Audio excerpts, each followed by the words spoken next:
Assalamualaikum warahmatullahi wabarakatuh. Perkenalkan, nama saya Muhammad Riswanto. Saya adalah mahasiswa biologi FMIPA Universitas Lambung Mangkurat. Di sini, saya akan mencoba menjelaskan bagaimana sih respon alam terhadap bentuk dan juga morfologi anatomi dari sebuah daun. Teman-teman pasti sudah tidak asing dengan sayuran ini. Ya, buncis.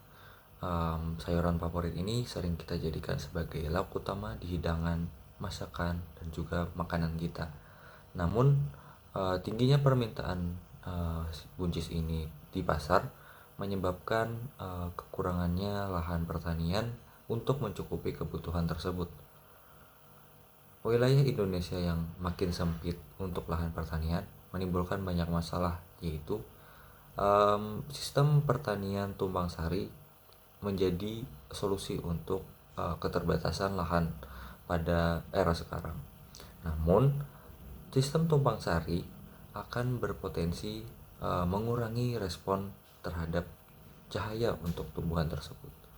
Nah, penelitian yang saya kutip akan membahas bagaimana sih respon tanaman terhadap kekurangan cahaya nantinya. Penelitian yang dilakukan oleh Tanjung dan kawan-kawan di IPB, adapun perlakuan yang dilakukan yaitu perlakuan naungan 0%, 50%, dan juga 25%. Varietas yang digunakan adalah Baritsa 2, Baritsa 3, dan juga Lembat 3 sebagai pembanding.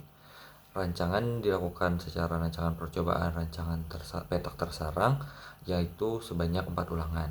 Adapun parameter yang diamati pada penelitian tersebut yaitu luas daun, tebal daun, panjang palisade, jumlah dan kerapatan stomata, klorofil A dan B yang akan ditotal, juga karotenoid dan juga antosianin. Baik, uniknya hasil percobaan menunjukkan pada naungan 25%, luas daun meningkat 19%, dan juga naungan 50%, LDS meningkat 40%. Nah, jadi dapat disimpulkan nih teman-teman.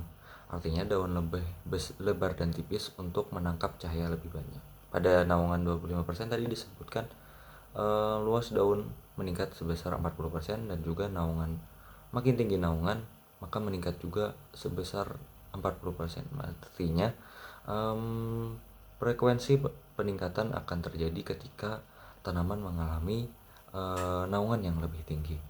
Seperti yang kita tahu, tanaman buncis ini merupakan tanaman C3.